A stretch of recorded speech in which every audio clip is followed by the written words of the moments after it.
Hello everyone. आज हम discuss करेंगे हमारी एचआरएम का लेक्चर नंबर 3। तो लास्ट लेक्चर के अंदर हमने factor affecting human resource management शुरू किया था, जिसका एक फैक्टर डायनामिक इन्वायरमेंट हमने पढ़ा था और उसके अंदर कौन कौन से कॉन्सेप्ट आते हैं वो भी पढ़े थे। आज हम अपने थर्ड लेक्चर में डिस्कस करेंगे 3 और फैक्टर्स को, laws and regulation, labour union management, thought. ठीक है, यानी आज हम अपने फैक्टर्स को कंप्लीट करेंगे जो अफेक्ट करते हैं एचआरएम को। उसके बाद हम लेबर सप्लाई पर पढ़ेंगे और उसमें जो कॉन्सेप्ट आएंगे core employees, contingent employees, contract employees, ये पढ़ेंगे। उसके बाद डिसेंट्रलाइज वर्क साइट क्या होता है और एचआरएम कैसे डील करता है ये पढ़ेंगे। उसके बाद एम्प्लॉय इन्वॉल्वमेंट जो होती है, इन्वॉल्वमेंट हम पढ़ेंगे। उसके अंदर जो कॉन्सेप्ट आएंगे delegation, participative management, team work, goal setting और ट्रेनिंग, ये सारे हम डिस्कस करेंगे। तो हम स्टार्ट करते हैं अपने लेक्चर को। तो लास्ट लेक्चर के अंदर हमने डिस्कस किया था कि फैक्टर अफेक्टिंग एचआरएम, कि वो कौन कौन से फैक्टर है जो ह्यूमन रिसोर्स मैनेजमेंट को अफेक्ट करते हैं। तो पिछले लेक्चर के अंदर हमने सिर्फ डायनामिक इन्वायरमेंट को जो है डिस्कस किया था कि डायनामिक इन्वायरमेंट मतलब कि चेंजिंग इन्वायरमेंट किस तरह से जो है चेंज होता है, क्या क्या चेंजिंग आती है, और फिर इन्वायरमेंट चेंज होता है तो फिर एचआरएम जो है वो अपनी क्या जो है अपना रोल प्ले करेगा, क्या क्या चैलेंजेस को फेस करने पड़ेंगे।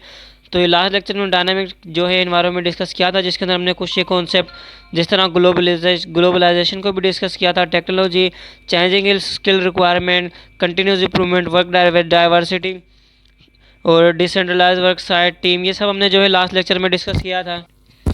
अगर आपने अभी तक हमारा जो है लास्ट लेक्चर नहीं देखा जिसके हमने डायनामिक इन्वायरमेंट जो डिस्कस किया है, तो आप उसे जाकर देख लें, लिंक उसके डिस्क्रिप्शन में।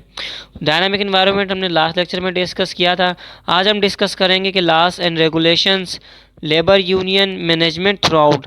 ठीक है, ये 3 फैक्टर हमारे जो रह गए थे हमें डिस्कस करने थे और जो आज हम इस लेक्चर में डिस्कस करेंगे। तो आइए स्टार्ट करते हैं आज के लेक्चर को। लॉस एंड रेगुलेशंस, ये भी एक फैक्टर है जो कि एचआरएम को इफेक्ट करता है। किस तरह से इफेक्ट करता है कि किसी भी ऑर्गेनाइजेशन को रन करने के लिए ज़रूरी है कि हमें कुछ लॉस फॉलो करने होंगे। वो लॉस जो कि गवर्नमेंट ने जो है बनाए हैं, तो ऑर्गेनाइजेशन को वो लॉस फॉलो करने पड़ेंगे।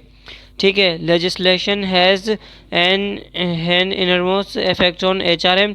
Loss protect employer right to union representation, fair wage, family medical leave and freedom from discrimination based on condition, unrelated job performance. ठीक है, तो जो उसके बेसिक जो राइट हैं, ठीक है, एक वर्कर के एम्प्लॉय के जो राइट हैं, जो उसके हकूक़ है, जो उसके हक है, ऑर्गेनाइजेशन जो है उन्हें जो है वो उन्हें देगी, लॉस को फॉलो करते हैं। ठीक है, डिफरेंट लॉस होते हैं कि गवर्नमेंट ने जो लॉस बनाए हुए हैं, जैसे आप जो है किसी भी अपने जो है एम्प्लॉय को फायर नहीं कर सकते, उसे जो है फ्री जो मतलब जॉब से आप उसे हटा नहीं सकते विदाउट एनी रीज़न। ठीक है, जिस तरह लास्ट गवर्नमेंट ने बनाया है कि 1 ईयर के अंदर एम्प्लॉय को जो है 24 से 25 जो है उन्हें लीव देनी पड़ेगी। और सैलरी का आपने ख्याल रखना है कि थ्रू आउट सेम जो ऑर्गेनाइजेशन की सैलरीज है उसी के मुताबिक ऐसा देना है। आपने ये नहीं करना कि आपने कुछ एम्प्लॉयज़ को जो है ज़्यादा सैलरी दी है और कुछ को कम, जबकि पोजीशन जो है सेम ही हो, फिर आप जो है इस तरह नहीं कर सकते। ठीक है, तो डिफरेंट लॉस है जो गवर्नमेंट ने बनाए जिन्हें फॉलो करने होते हैं।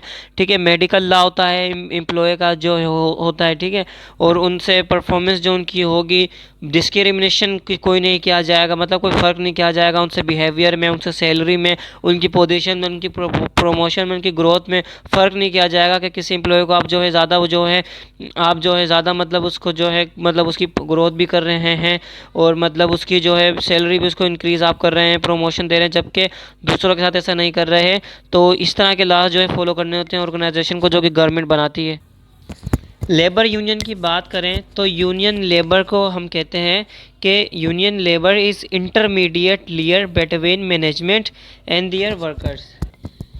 Intermediate layer between management and their workers, कोई भी ऑर्गेनाइजेशन है जो भी उसकी मैनेजमेंट है और जो उसके वर्कर्स हैं उनके दरमियान के लेयर का मतलब है कि अगर मैनेजमेंट और वर्कर्स के दरमियान कोई भी जो है मतलब कोई भी प्रॉब्लम जो है इशू जो है क्रिएट हो गया, तो ये क्या करेगी लेबर उन इश्यूज़, उन प्रॉब्लम्स को जो है रिजोल्व करेगी।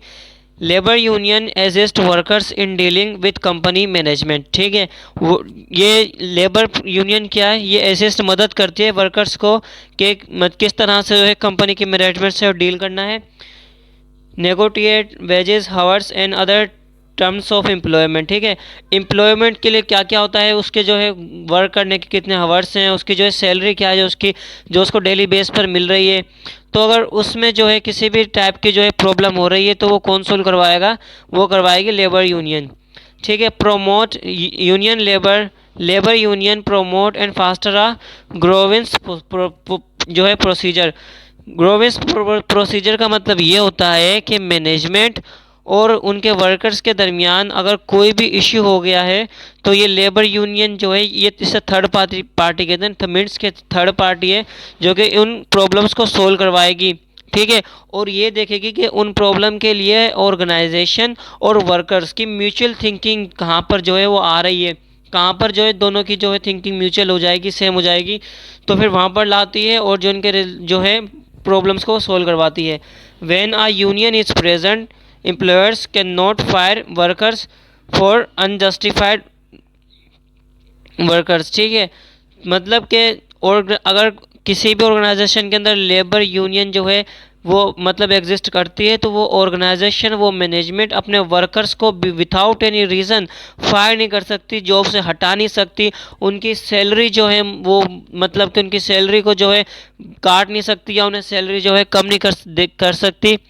ठीक है, और अगर फायर करेगी भी तो फिर वो लेबर यूनियन जो है सो मैनेजमेंट से बात कि आपने जो है इस एम्प्लॉय को जो है क्यों जो है जॉब से फायर किया, या फिर क्यों इसकी सैलरी में आपने जो है डिस्क्रिमिनेशन किया दूसरे एम्प्लॉय से। ठीक है, मतलब कि थर्ड पार्टी होती है जो मैनेजमेंट के दरमियान और वर्कर के दरमियान के जो प्रॉब्लम्स हैं उन्हें सॉल्व करवाती है।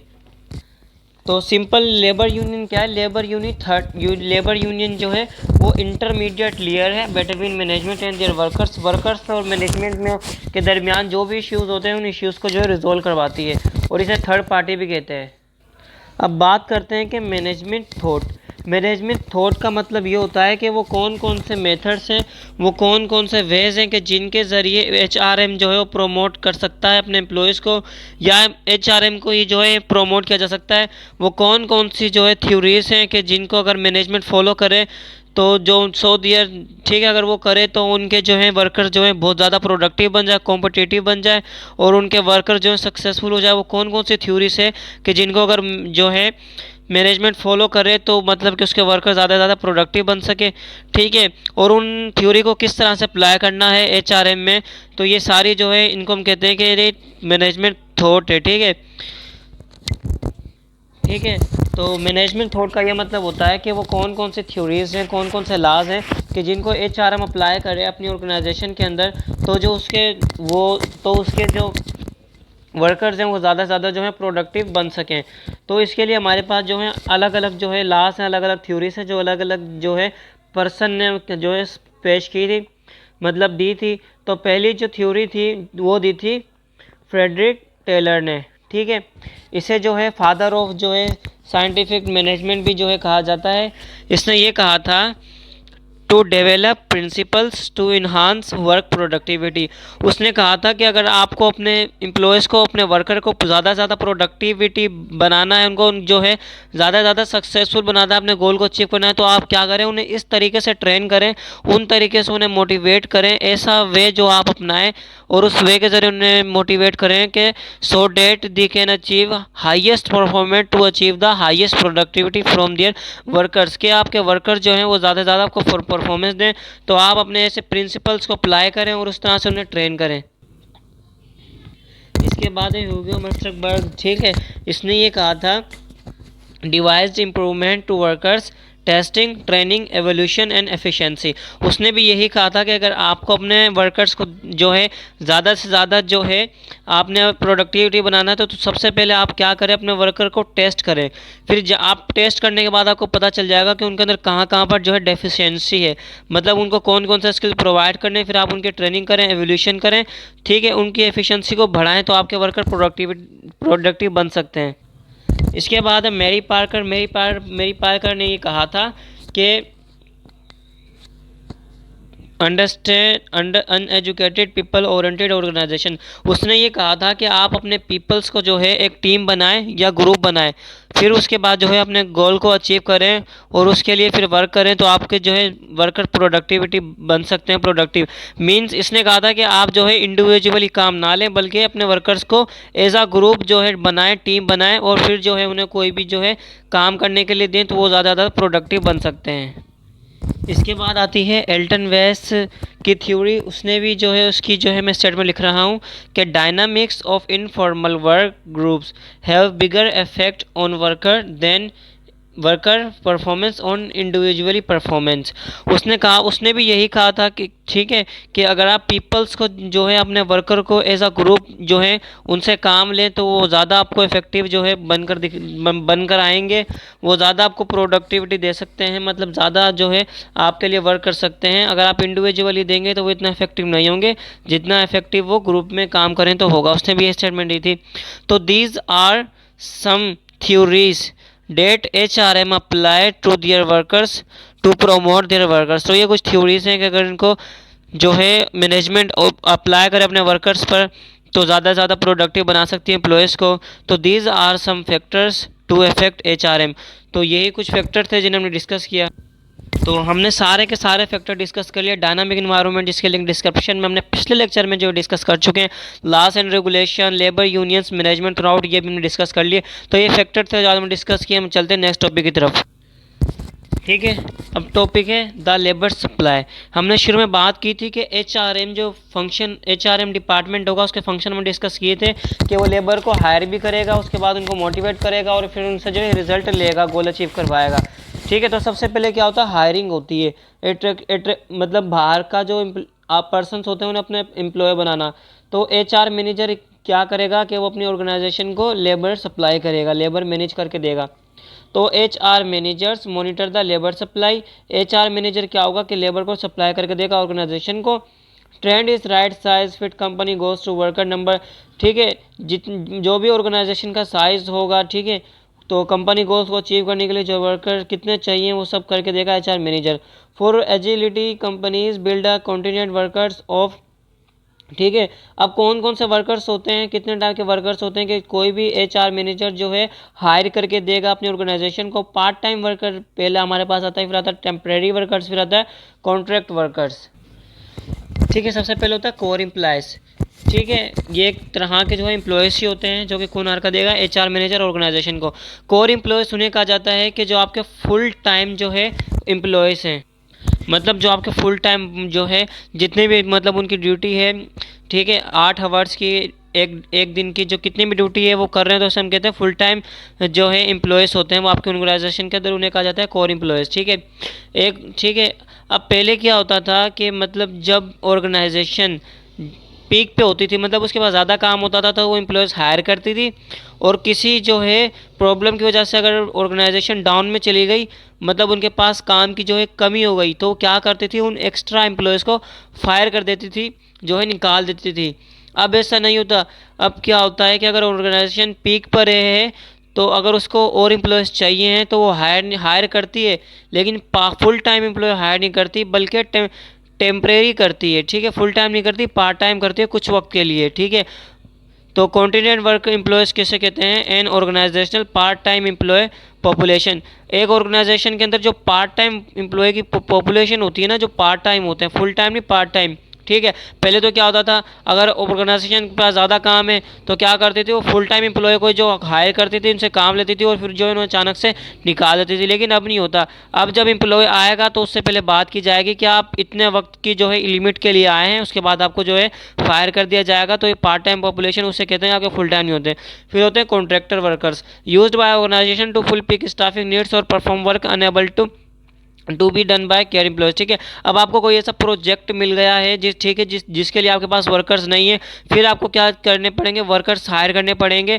ठीक है, स्पेशल आपको अगर कोई किसी भी सब्जेक्ट में या किसी भी फील्ड का आपको स्पेशलाइज्ड, मतलब जिसने क्वालिफिकेशन उसकी अच्छी तरह उस फील्ड के अंदर, आपको स्पेशलाइज्ड जो है पर्सन को एम्प्लॉय बनाना चाहते हैं अपनी, ठीक है, होगा वो भी पार्ट टाइम। लेकिन क्या होगा, वो उसकी सैलरी ज़्यादा होगी, स्पेशल होगा, वो माहिर होगा अपनी फील्ड का। अगर आप माहिर बुलवा रहे हैं पार्ट टाइम के लिए तो उन्हें कहते हैं कॉन्ट्रैक्ट वर्कर्स, जो आपसे कॉन्ट्रैक्ट करके आते हैं, ठीक है, जो है कुछ टाइम का, ठीक है। What are HRM implications of contingent workers. अब जो पार्ट टाइम वर्कर्स जो हायर करेगा, HR मैनेजर्स, HRM का जो डिपार्टमेंट वो हायर करेगा पार्ट टाइम वर्कर्स, तो क्या क्या उसको जो है चैलेंज फेस करने पड़ेंगे। तो HRM should be able to have this employees available when needed, ठीक है। अब HRM तो उन एम्प्लॉयज़ को हायर करेगा, लेकिन हायर कब करेगा, जब उस ऑर्गेनाइजेशन को नीड होगी, अदरवाइज वो नहीं हायर करेगा पार्ट टाइम के, ठीक है। HRM is responsible for quickly adopting continent workers, ठीक है। अब आपकी जो है, आपका जो है अचानक से काम बढ़ गया, अब आपने अचानक से ही जो है सडनली अपने ऑर्गेनाइजेशन के अंदर जो है पार्ट टाइम वर्कर्स को ऐड कर लिया, कॉन्टिनेंट वर्कर्स को जो है हायर कर लिया। अब आपको उनको क्विकली, जल्दी किस तरह अपने इन्वायरमेंट को उसको एडॉप्ट करवाना है, जो भी आपकी ऑर्गेनाइजेशन का एडॉप्टिंग है, मतलब किस तरह ट्रेनिंग देनी है उससे, ठीक है, ताकि वो जो है आपको जो है जिस गोल के लिए आपने उसे रखा है वो अचीव हो सके। तो एनवायरनमेंट को किस तरह जो एडॉप्ट करना है, ट्रेनिंग करनी है, वो भी HRM जो है वो करेगा उसकी ट्रेनिंग। HRM विल है HRM will also have to give some thought on how it will be effectively attract quality temporaries, ठीक है। अब जो है पार्ट टाइम, अगर HRM का मैनेजर है जो एडवर्टाइजमेंट करता है कि हमें जो है पार्ट टाइम वर्कर्स चाहिए, ठीक है, तो पार्ट टाइम के लिए वो अप्लाई करवाना चाह रहा है बाहर के टैलेंट को। तो जब वो बाहर के टैलेंट को फुल टाइम के लिए नहीं बुला रहा, पार्ट टाइम के लिए बुला रहा है, तो पार्ट टाइम के लिए बुला रहा है तो एम्प्लॉयज़ को वो ऐसे बेनिफिट प्रोवाइड करेगा, उन्हें ऐसी सहूलियात देगा, अवेलेबिलिटीज़ देगा कि जिनके जो है ज़रिए वो, जिनको देखकर वो जो है बाहर का टैलेंट वो आपका पार्ट टाइम बनकर आपके लिए काम करें, ठीक है। क्योंकि एम्प्लॉयज़ चाहते हैं हम फुल टाइम जो है जहाँ पर जाएं वहाँ पर जाएं हम, ठीक है, पार्ट टाइम के लिए नहीं जाएं। लेकिन आपको पार्ट टाइम के लिए हायर करने हैं तो आपको कुछ ऐसे बेनिफिट HRM को प्रोवाइड करने पड़ेंगे उनको, जिनको अपना कर वो जो है आपके ऑर्गेनाइजेशन में काम करें पार्ट टाइम कुछ मुद्दत के लिए, ठीक है। HRM will have to give some thought on how it will be effectively attract, ठीक है, जो आप अट्रैक्ट कर रहे हो बाहर के टैलेंट को अपनी ऑर्गेनाइजेशन के लिए, वो इफेक्टिव होना चाहिए, ठीक है। मतलब आए आपके एम्प्लॉयज़, ऐसा ना हो कि आप जो है एडवर्टाइजमेंट करें पार्ट टाइम के लिए कोई आए ना, ठीक है। क्योंकि आपको टेम्प्रेरी चाहिए, तो टेम्प्रेरी तो जाहिर सी बात है आपको कुछ ऐसे बेनिफिट भी देने पड़ेंगे कि एम्प्लॉय अपने आप को टेम्प्रेरी एम्प्लॉय बनाकर आपकी जो है ऑर्गेनाइजेशन में काम करें, ठीक है। HRM must be prepare to deal with the potential conflict that may arise between core and contingent workers. अब ठीक है, हमारी ऑर्गेनाइजेशन के अंदर जो है कोर एम्प्लॉय भी होंगे, full time continent worker, part time जो है वर्कर्स होंगे। तो HRM जो है ये देखेगा कि जो है कॉन्टिनेंट वर्कर्स को जो बेनिफिट देने हैं, ठीक है, वो कोर को तो नहीं दे सकता, और जो कोर जो फुल टाइम जो है एम्प्लॉय हैं उनको जो कौन कौन से बेनिफिट देने हैं, क्योंकि दोनों को एक जैसे बेनिफिट तो नहीं दे सकता, ठीक है। तो वो HRM जो है वो खुद मैनेज करेगा कि कोर एम्प्लॉय के साथ जो है कैसा बिहेव करना है, कौन से रिसोर्सेज जो है जो फुल टाइम जो है एम्प्लॉय को देने हैं, और कौन से जो है रिसोर्सेज हैं जो पार्ट टाइम वर्कर्स को देने हैं। तो ये तमाम जितने भी सैलरीज का होगा, उनकी ट्रेनिंग का होगा, ठीक है, उनसे काम लेना होगा, तो दोनों के अलग अलग होंगे, वो HRM जो है उसको जो है डील करेगा, ठीक है। अब बात करते हैं डिसेंट्रलाइज्ड वर्क साइट, ठीक है। एक होता है सेंट्रलाइज्ड का मतलब होता है कि जो भी आपका सेंटर है आपके ऑर्गेनाइजेशन का, ठीक है, जो भी आपकी बिल्डिंग है, उस बिल्डिंग में अगर वर्कर काम कर रहा है तो मतलब आपने उसको वहीं पर रखा हुआ है, वो बस उसका सेंटर वही है। अगर वो जॉब करेगा तो उससे उस सेंटर में आना पड़ेगा, आपके ऑर्गेनाइजेशन में आना पड़ेगा, तभी वो काम करेगा, ठीक है। उसका एक सेंट्रलाइज्ड है वो, ठीक है। आपकी ऑर्गेनाइजेशन फिक्स है कि हमारा एड्रेस यही है और हम यही काम करते हैं, ठीक है। अब एक होता है डिसेंट्रलाइज्ड वर्क साइट। डिसेंट्रलाइज का मतलब ये होता है कि आपका एम्प्लॉय एनीवेयर, ठीक है, कहीं पर भी बैठकर जो है आपके ऑर्गेनाइजेशन का काम कर सकता है। फिर होम पे भी जो अपने घर पर बैठकर भी आपके ऑर्गेनाइजेशन के लिए जो है काम करेगा। किस तरह काम करेगा? डिसेंट्रलाइज का वर्क साइट का मतलब होता है कि आपका वर्कर आपके लिए, ठीक है, ऑर्गेनाइजेशन से बाहर कहीं पर भी जो है आपके ऑर्गेनाइजेशन के लिए काम कर सकता है, वो सेंट्रलाइज नहीं है, ठीक है। तो जब डिसेंट्रलाइज की बात करते हैं तो बात आ जाती है टेली कम्युनिकेशन। कम्युनिकेशन का मतलब होता है कि employees works at home by using computer और लैपटॉप, ठीक है। आपका एक एम्प्लॉय अपने घर बैठकर भी जो है आपके लिए काम कर सकता है बाय यूजिंग लैपटॉप और कंप्यूटर से जो है काम कर सकता है आपके लिए, ठीक है। तो इसे टेली कम्युनिकेशन कहते हैं और इसी को हम कहते हैं decentralise work sites. A challenge for the HRM is to train manager in how to establish and ensure appropriate create work equality on and on time completion. ठीक है, तो HR मैनेजर जो है वो अपने एम्प्लॉयज़ को ट्रेन करेगा कि किस तरह जो है वो डिसेंट्रलाइज होकर काम कर सकते हैं, अपने घर पर जो है वो काम कर सकते हैं, कंप्यूटर को यूज़ करके या फिर लैपटॉप को यूज़ करके किस तरह जो है वो काम कर सकते हैं। तो HR जो है HRM ट्रेन करेगा। HRM also needs to rethink its compensation policy। ठीक है, HRM must also anticipate potential loyal problems arising from telecommunicating। ठीक है, तो HRM क्या करेगा, HRM must also anticipate potential loyal problem। तो HRM जो है वो अपने जो है एम्प्लॉयज़ को जो है टेलीकम्युनिकेशन के ज़रिए काम करवा रहा है, तो उसमें जो अगर कोई प्रॉब्लम जो है वो राइज हो रही है तो उनको सोल्व करेगा।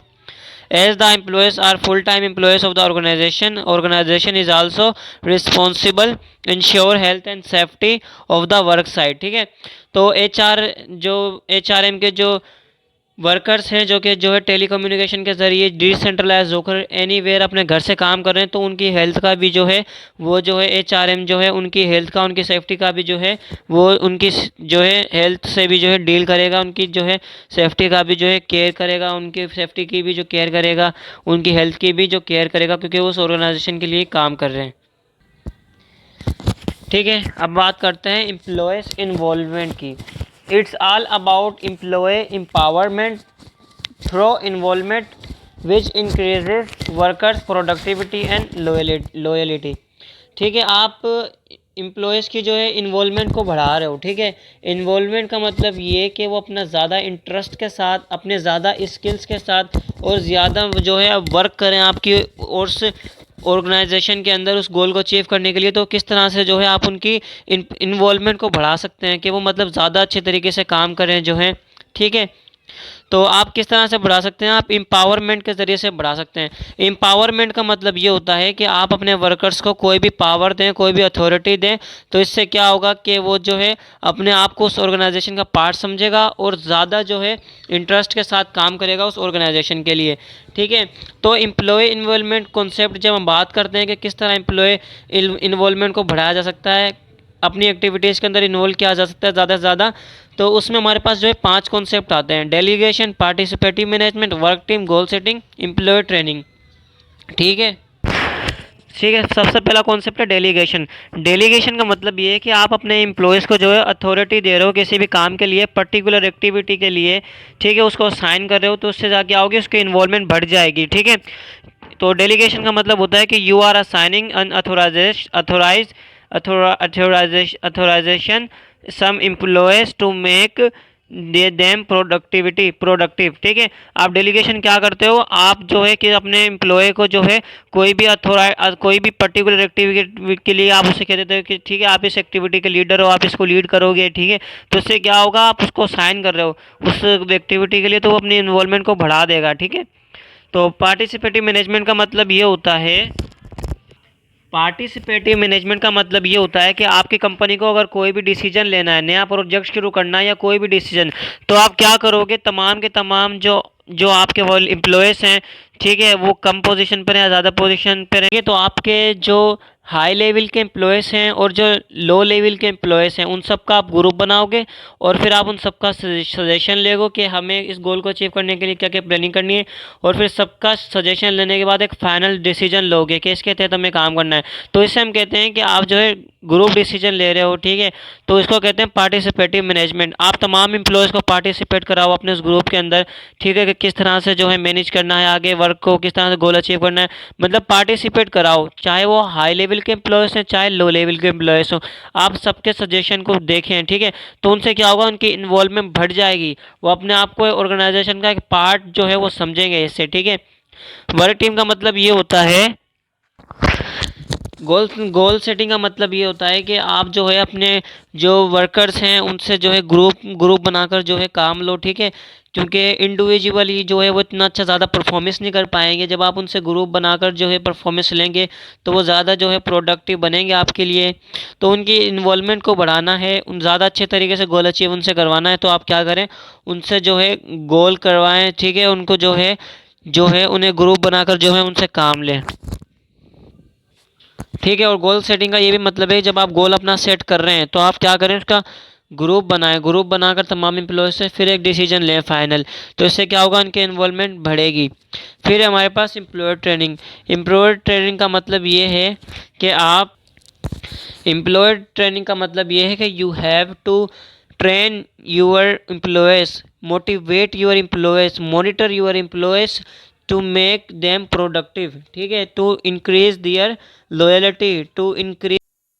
तो ये कुछ कॉन्सेप्ट है एम्प्लॉय इन्वॉल्वमेंट से रिलेटेड जो मैंने आपको बताया। उम्मीद है आपको वीडियो समझ आई होगी, पसंद आएगी। सब्सक्राइब करें, लाइक करें। मिलते हैं इंशाल्लाह नेक्स्ट वीडियो में।